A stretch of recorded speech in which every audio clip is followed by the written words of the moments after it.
are delighted to be here with our next guest, who is farthest away from all of the people that we will have spoken to or will be speaking to today.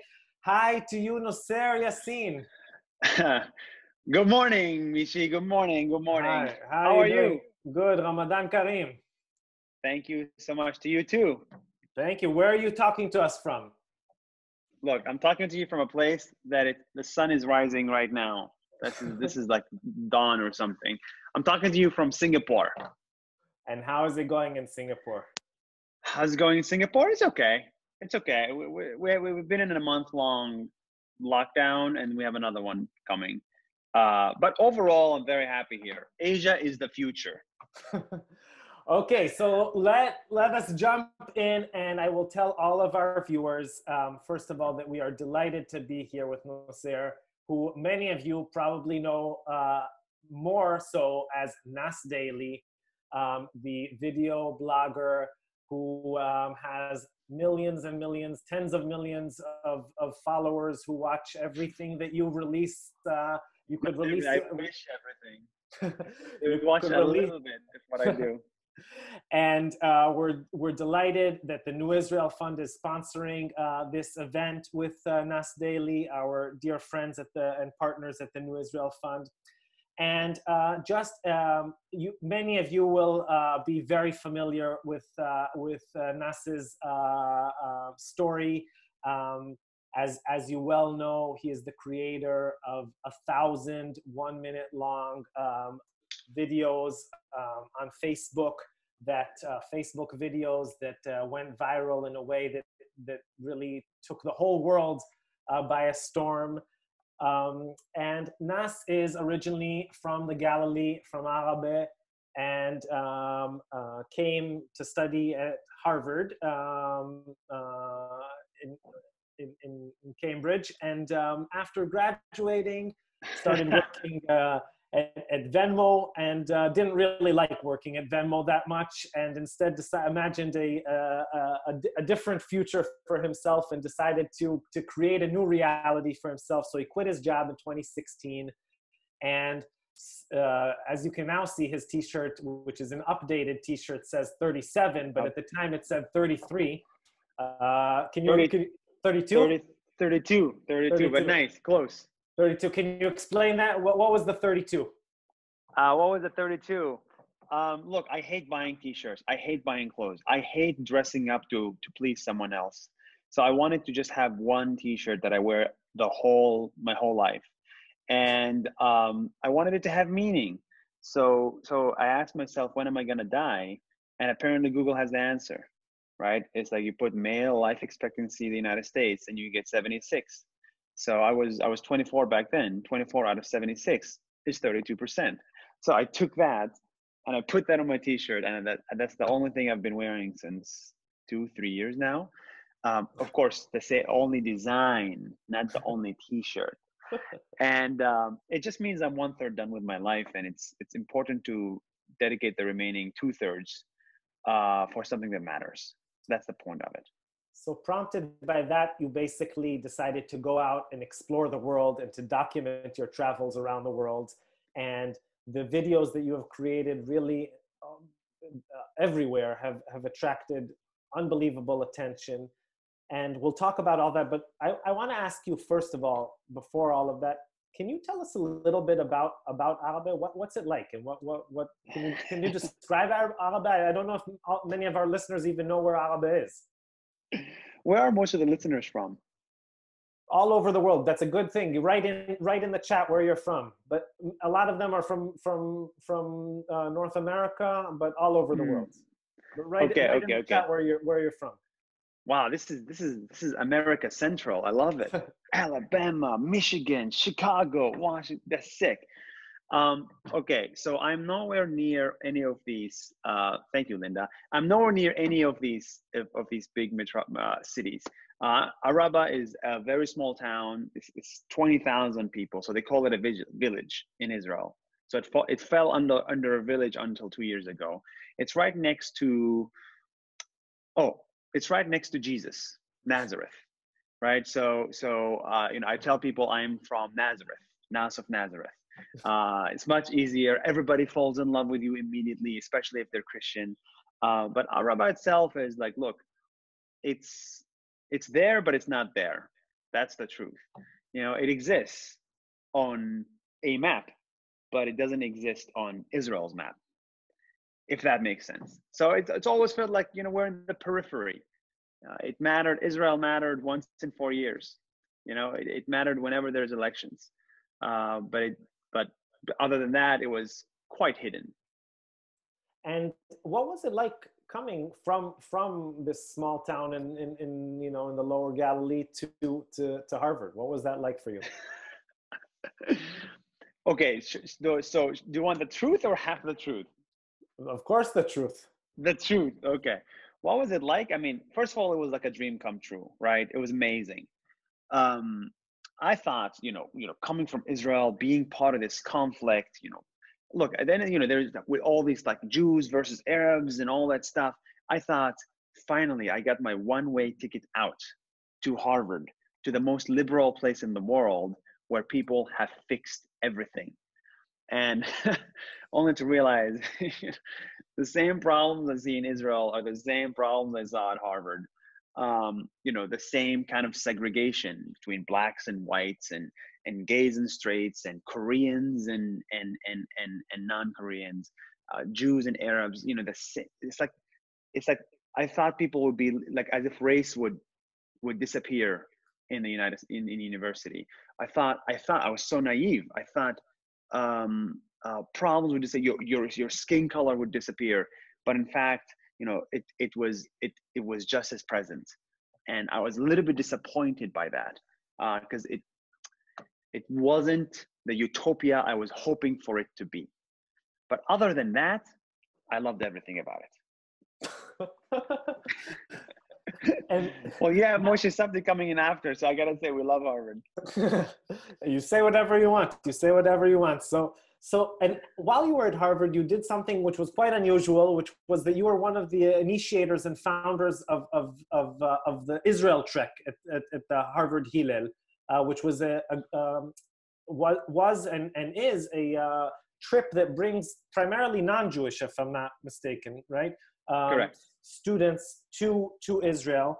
And whenever you visit your home, whenever you're coming with visitors, someone's coming to visit you and you're taking them around your own city or something, you start seeing it in through their eyes. So I wonder, what was it like for you to come back to Israel with this group? How did it change your perception of Israel, of your home? Yeah. So I was actually helping Zaki. I wouldn't say I was one of the initiators of this. I was one of the helpers, as the Arab Israeli, the only Arab Israeli really that is available to participate in this. So by process of elimination, I was there. I do think I had a newfound appreciation for Israel, because when you have 50 non-Jews and mostly non-Muslims come in, and appreciate the beauty of the beach, which I took for granted, appreciate the beauty of the Galil, which I took for granted, appreciate the startup ecosystem, which I took for granted. I thought that was slightly refreshing. And I think the Israel trick is the most genius thing someone could do. And I'm so happy Zaki did it, because essentially it takes the most promising future leaders and it shows them Israel before anyone else does. And that's so smart, right? So when they grow up in the next 30 years and they become CEOs of their companies, they're going to look back fondly at their time in Israel and do more business with that country. So I wish I could do it for Palestine too. I wish I could do it for every country. But it requires funds. And we have a question from Kara. Kara's asking, as an Arab Israeli / Palestinian, what kind of emotions do you feel today on Yom Ha'atzmaut? What kind of emotions do I feel today? I mean, look, I've lived in Israel for 20 years. 18 or 19 of them or so were before college. not enough people talk about it, but there's really two Independence Days in Israel, one for the Jews and one for the Arabs. And on that same day, right, it's one person's independence is another person's tragedy, Nakba. And it's fascinating how in the village that I was in, you don't celebrate independence. You don't go and put fireworks. In fact, it's a sad day. Now, I never felt sad on the Independence Day, but I also never felt happy. I was very ambivalent to it. And the reason for that is, look, there's 10 Israels. There's no one Israel. So it depends on what Israel you're asking about. Are you asking how's it like to celebrate Israel as a European Jew? Then it's a different celebration than if you're an Ethiopian Jew. It's a different celebration if you're a Christian Arab or a Muslim Arab. So it depends on which Israel are you asking about. My Israel, it was just there. I didn't participate. I didn't feel welcome in it, but I don't have any negative feelings around it. I don't, I like the concept of Israel. I wish we can make it a little bit better. So this is actually a perfect segue to my next question, because you deal often with extremely complex scenarios and situations, right? Yeah. And yet you have chosen a storytelling format of boiling it down to a minimum, to 1 minute. 1 minute. And you were just saying there are 10 different Israels, and that's true of any place you visit around the world. I mean, there's very, very complicated tensions and histories and traditions that are competing. And I wonder what you gain by doing so and what you lose by doing so. That's a good one. Look, where are you based right now? I am actually in Somerville, Massachusetts. Right next to Harvard. Right. So the way it works is this, right? If you write an academic paper, if you want to go super deep into Israel and you go and you become so fully nuanced, and write a 50 paper long research, there's only two people that are going to read it. It's going to be you and it's going to be your professor. No one else cares. And so that's the problem. As we try to add more nuance and more depth and more whatever we think is important, we lose eyeballs and we lose attention for what we want to say. And I find that quite weird. What's the point of doing something that nobody reads or nobody sees or nobody cares about? If a tree fell in the forest and nobody saw it fall, the tree did not fall. And Trump's presidency is exactly an example of that. He says things happened that never happened, but people believe that they happened, and therefore he's a good president to them. That's fascinating. That's how the world works. The world doesn't work based on evidence and facts. We're humans. We go based on fake news and emotions and what we perceive to be true. And so when I realized that, look, I need to get people's attention for this topic, I said it has to be shorter. It has to be short. It has to be short enough to keep your attention, but not too short that it becomes stupid. Like, I'm not there saying, guys, we got to get along. Woo, like it's not a kumbaya thing in 1 minute. My hope is that I can focus on one thing and I can make a 1 minute video about that one thing in this conflict and leave a smile on your face at the end of it. And that's very, very hard to do. So related question is, how you tell extremely local stories, but you tell them in a way that that's relatable to a global audience. I mean, you're telling a story about Burundi, but you have people from Brazil and from China interested in it, even though they perhaps have never even heard of Burundi beforehand. So how do you do that? And are there things that are impossible to accomplish in terms of making them of global interest? So that's a good question. So that's where the minority complex shows up, being Arab in Israel. That's where it shows up, because you grow up and you think nobody gives a fuck about you, right? Nobody cares about you as a minority. So you always have to put the extra effort into getting people's attention. And And so one is you gotta make it interesting for them. I'm not the center of the world, and my video is not the center of the world. The viewer is the center of the world. So you always have to ask yourself, how can I make this interesting to everybody? The second thing is look, I'm not an Israeli video maker, and I'm not an American video maker, and I'm not a Singaporean video maker. I wanted Nas Daily to be a truly global thing. And if it's a global thing, then what's the point of discussing something that is not relatable to a Chinese and to a Brazilian? So it's in my mind, I always have this vision of like a 15-year-old kid in Vietnam watching my video. And I always ask myself, why should they care about this thing in Israel? They shouldn't care. It is not interesting. Nobody cares, so I always try to make it as relatable to them as possible, because at the end of the day, everybody's human. Everybody has the same emotions: fear, love, anger. If I can get them to have this kind of emotion for something in Israel or something far away from them, then I have succeeded. If I couldn't, then I have failed. And that's one of the most inspiring and really admirable things about your body of work is not so much the numbers. The numbers are amazing, of course, but it's your determination and your perseverance and your dedication to this. And you end each video, by saying, of the thousand that you did in a row, you said, that's 1 minute, see you tomorrow.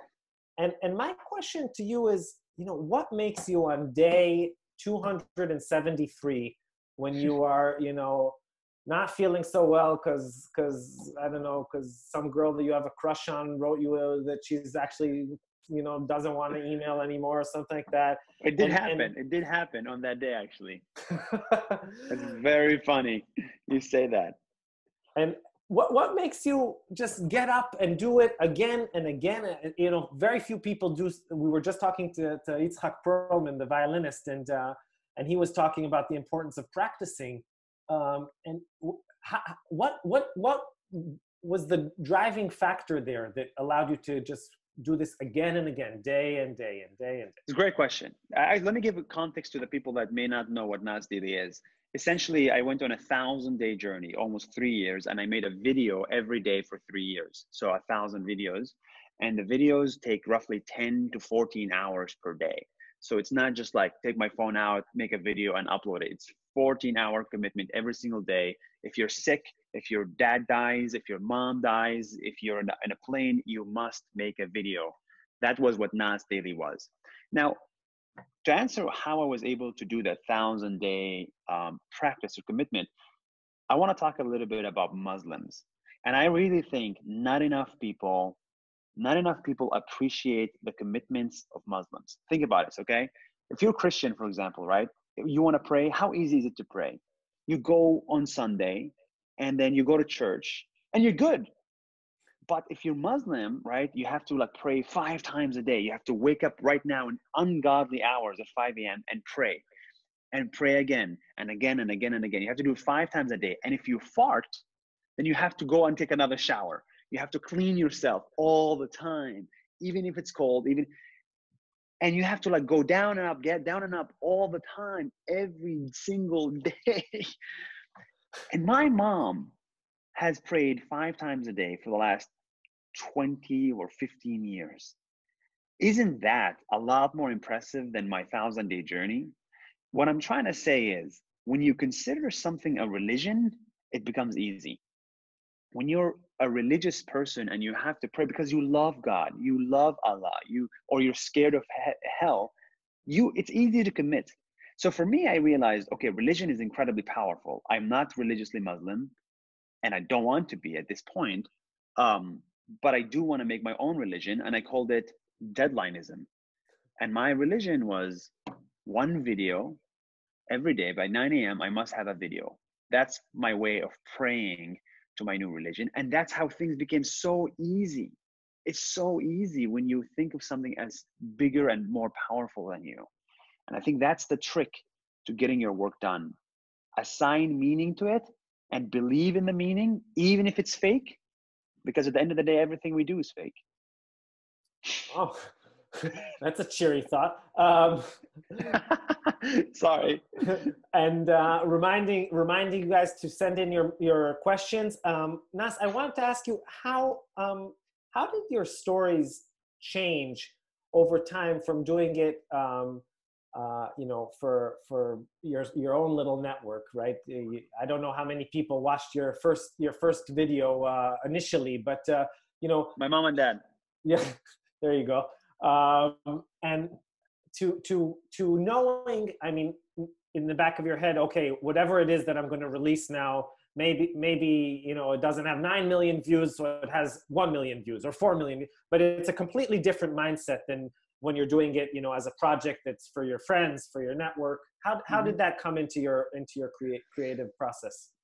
So look, if you have my face and you grew up in a village, fame is not an option for you, right? It's not like you grow up in Hollywood and you look like Brad Pitt, in which case fame is a guaranteed You're career good for looking, you. Nas. You're good looking. Not according to Tinder, my friend. I'm good looking only to other guys. I don't know why. Only guys find me good looking. Even my girlfriend says I'm not good looking. Okay, so. But she's your girlfriend, so that's what counts. Well, it's for the inside. Right. So fame is not a career option that an Arab mom tells its son to do. Yeah. Thank you, Jason. Again, only guys find me cute. It's really weird. So fame was never the goal of Nas Daily, and it really pains me when people look at a social media person like me and say, "Wow, this guy just wants attention." It's not true. I actually wanted to live my life in isolation and just be behind a laptop screen and just code my life away. What I realized though is what was important of Nas Daily is I wanted to put myself out there and say whatever I wanted to say confidently and proudly. That's it. And in the process, people came. But the goal wasn't to get people, it was to scream my opinion about the world in a video. I didn't want to scream my opinion on the street or in a legislative chamber or at a university. I wanted to scream it on the internet. And to my surprise, people followed this journey. It's a side effect. Now, that being said, there is a numbers trap, right? Sorry, I can't stop reading the comments. His real cuteness is his life energy. That's it. I knew it. It's not the looks. But the numbers trap is real. Look, when I started Nas Daily, I was very, very happy if I got 10,000 views, right? I was like, this is it. I'm happy. But then at some point, I started getting 50,000 views per video. Then I was like, if I get 10,000, I'm going to be very sad. And so now it started to escalate. Now, if I get less than 5 million views per video, I get sad. But 2 years ago, if I got 100,000 views, I'm like the happiest in the world. And one thing I realized is numbers never end. And therefore, my satisfaction and need for higher numbers will never end. And therefore, social media, and I'm sure you're aware, is it's a trap. It's a numbers trap where you're always chasing numbers that don't have a finite end. And therefore, you'll never be the happiest. And it's something I want to change in myself, but I can't. I've tried, but it's very hard.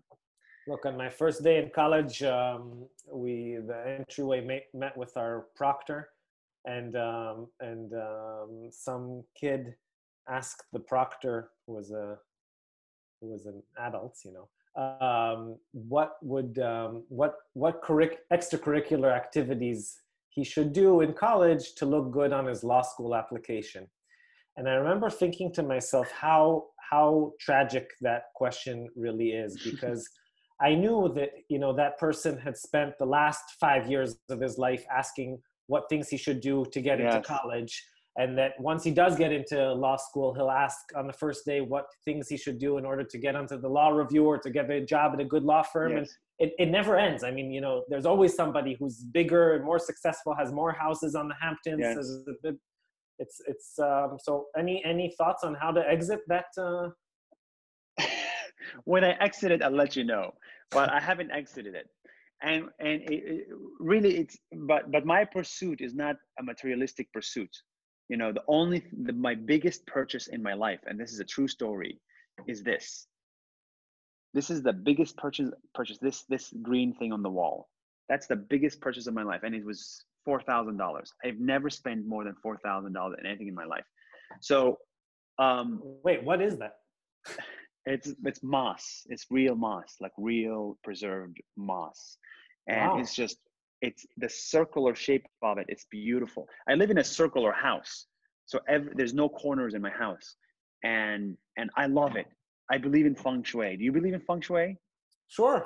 Why not? You believe in no? Do you believe? I in don't. feng I don't shui? know enough about it. I don't know enough about it. But Okay. I can imagine that I would if I knew more. Well, it's the idea that your internal mood can be changed by external placement of objects in your room. So this makes you feel better inside. The fact that there's no corners in the house makes you feel better inside. So it's such a Chinese thing, and I've been living in Asia for last year. I've started to believe in it more and more. Where is the moss from? It's from Singapore, but I think it's made in like Finland or Spain, one of these two countries. Look, I haven't escaped it. I'm still in that rat race, but as I said, I assigned a meaning to that rat race. So for me, it's okay. Like if my video gets viewed by 20 million people instead of 2, I'm happier not because it's more money, but because I've reached more people with this message. So think of it like religion, right? Muslims say, if I can get one more person to convert to Islam, it's better, right? Because we show them our religion. And that's why there's a billion Muslims in the world and there's a billion Christians. You're on the way to proselytize as many people as possible. Similarly, I'm on my way to proselytize as many people as possible to our school of thought. So Nas, you managed to create. You are in every real way a. You're in every real way a global figure. I mean, you have obviously been in more places than the majority of humanity, and you really are a sort of citizen of the world. And I wonder, I'm sure that both Israelis and Palestinians would have loved to have made you into kind of a poster boy and an icon. And how do you avoid that? Because you're not. I don't think that you are an Israeli or a Palestinian poster boy. So good question. Everybody tries to claim the best thing about you and disavow the bad thing about you. So, I mean, even now, right? Like participating in an Israel story, right? For a Palestinian, if they see me here, they'll say, wow, Nas Daily is claimed by the Israeli. They will not have they're not going to go and research, okay, Israel story is actually, apolitical and they bring Palestinians. They're not going to do that. Right. They're going to see Israel story, Nas Daily is Israeli, he's a Zionist, he's a traitor, bye-bye. Similarly, if I go and participate in events in Gaza, immediately, right? Israelis, Nas Daily, Arab, forever is going to be an Arab. So really, it's impossible to have that balance. And as much as I tried, I think success is 60%. It's not 100%. So I've 60% succeeded in remaining neutral. And look, remaining neutral in this conflict, which I truly think that I should be, and that is truly my opinion, it means you're hated on both sides. So when I go and make videos in Israel, which I've promoted Israeli cities, I've promoted Israeli people, I've promoted Israeli ideals. I'm proud of what Israel has achieved. It is objectively amazing. I have to pay the cost, which is more hate from the Arab world. And when I promoted Palestine in the West Bank, I got hate from the Israelis. The scales are not the same. There's 400 million Arabs, so there's a lot more sort of pushback from the Arabs. But it's a cost. It's a cost to pay every time I make a video.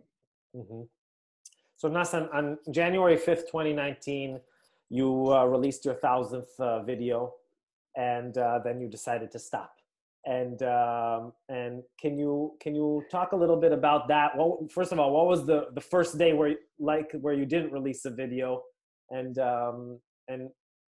were you thinking of not stopping it? I mean, you had set yourself a goal and you had reached it. Yeah.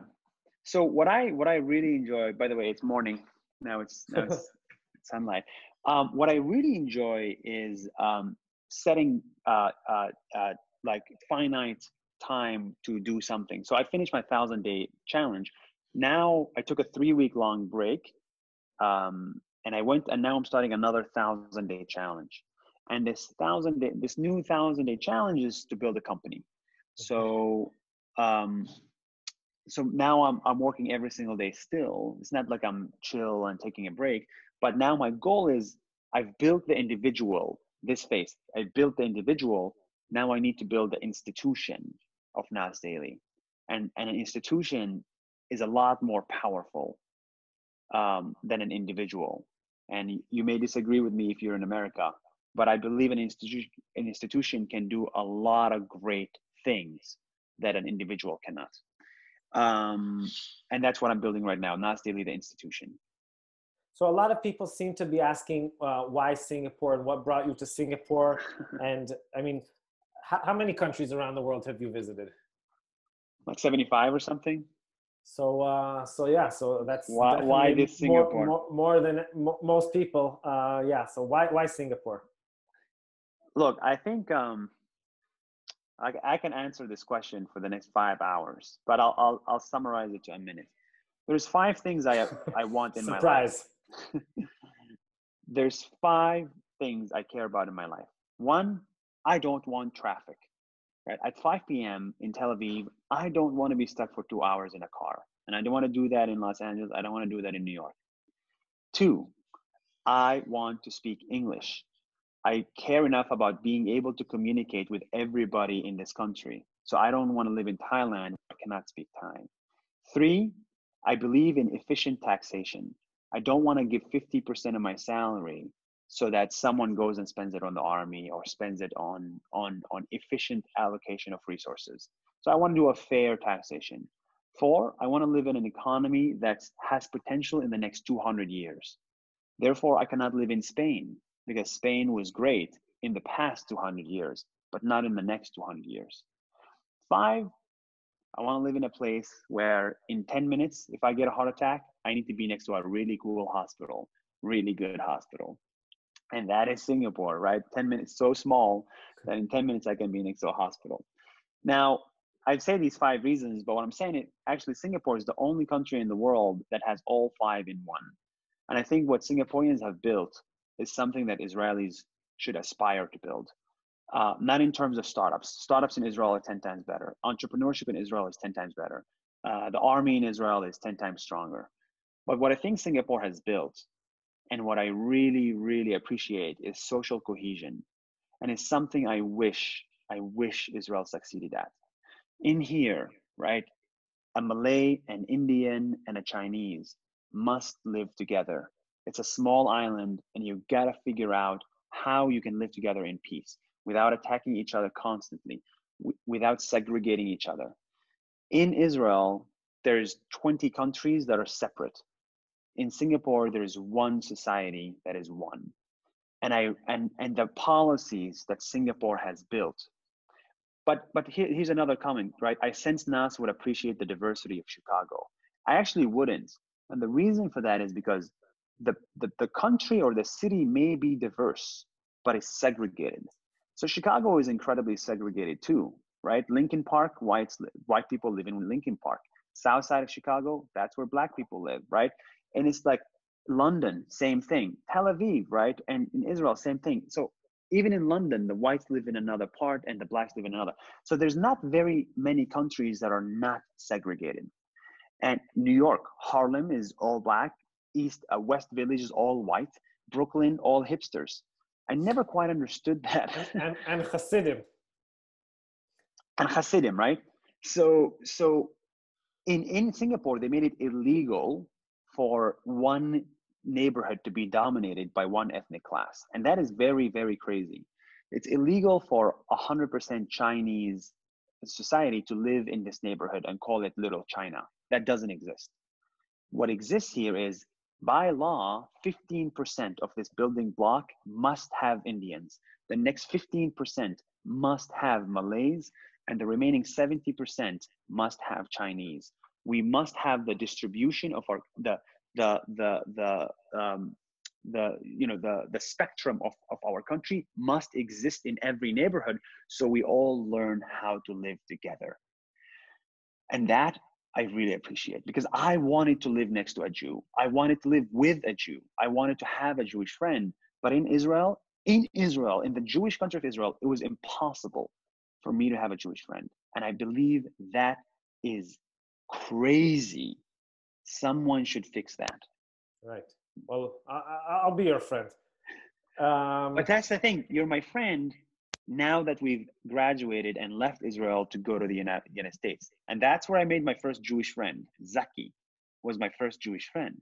But I wanted to be your friend 10 years ago when I was a village kid in Araba. Mm-hmm. So last question, Nas. I think a lot of people, Tamar and Terry and Maxine and a whole bunch of people would love you to tell us a little bit more about your institution. My institution.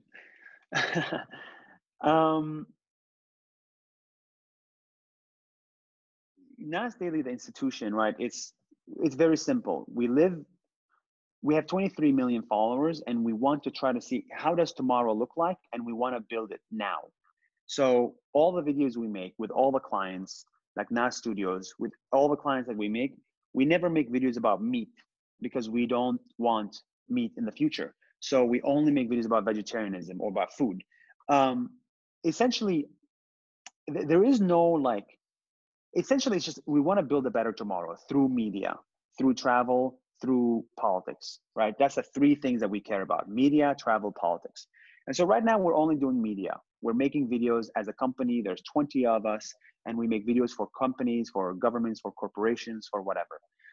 In the future, we want to do travel, maybe a Nas hotel in the future, whatever it is. We just feel like we have this opportunity to affect the outcome of tomorrow in a very small way. And I want to build a sustainable company around it. I want to get 500 people to go to work every day with their salaries paid to make that mission a reality. So instead of one video per day, we should be making 100 videos per day. Instead of reaching 20 million people, we should be reaching 100 million people. And I can't do that just by myself. And so we need a lot more creators and a lot more creatives. Actually, can I respond to some of the comments? Yeah, of course. This is great. What are you saying about not being able to have Jewish friends? Was that a function of where you grew up? Because Lucy Aharish, who was interviewed earlier, was going to school with Jewish students. Did you not? No. So Lucy lived in one city in Israel where that happens. I think very few cities in Israel have that. Lod, I think, has that. Maybe Ramle has that. She grew up in Dimona, I think. Oh, Dimona. I mean, of course, but there's very few Arabs in Dimona. Mm-hmm. So I think that was a very unique experience. I would say 90% of Arabs live in Israel, in Arab-dominated cities. So in my village with 25,000 people, there were like 10 Jews. And near me in Carmiel, there are Jews in Alaba? 10 Jews that came to get married. Wow. They got married. It's not like a Jewish family lives in Araba. No, that doesn't exist. I mean, to tell you, one of the reasons that we created Israel Story, I grew up in Jerusalem, and Jerusalem has about 900,000 people.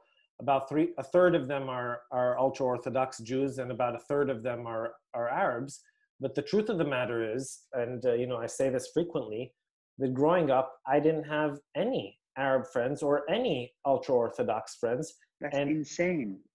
Yeah, I mean, and because Israel or Jerusalem are small places, you see other people all the time, but there's very little actual engagement. So, I mean, I think that's a very strong reality, which is a very sad reality. And don't forget the language barrier, right? When I was 15, I couldn't speak Hebrew, and none of my classmates, none of my friends could speak Hebrew, which is ridiculous. We can understand it, but I remember I went to, my dad had a colleague who was Jewish, so we went to his first bar mitzvah, and I was in shock. I was like, what is this? And then there was, 10 Jewish kids, and it was me, and they started speaking in Hebrew, and I wanted to speak, but I couldn't. The language barrier is insane. And also the other way around. I mean, the fact that the other way around, yeah. The Jewish Israelis don't speak Arabic is also a major issue. And you know what Singapore did? They made it mandatory that everybody speak English. So you can actually communicate with everybody here because everybody speaks English. Singapore is not perfect at all. It has a lot of problems. But what I'm saying is, when it comes to social cohesion, I'm inspired by it. And I really wish Israel does something like that. I really wish we can actually live in peace and not pretend that we live in peace. All right. Well, Nas, listen, generating a lot of comments. This is definitely thought-provoking.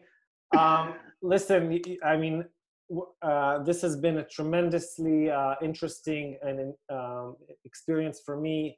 You've done more than anyone to promote amongst vast numbers of people around the world a positive message of optimism, of peace, of hope. Thank you.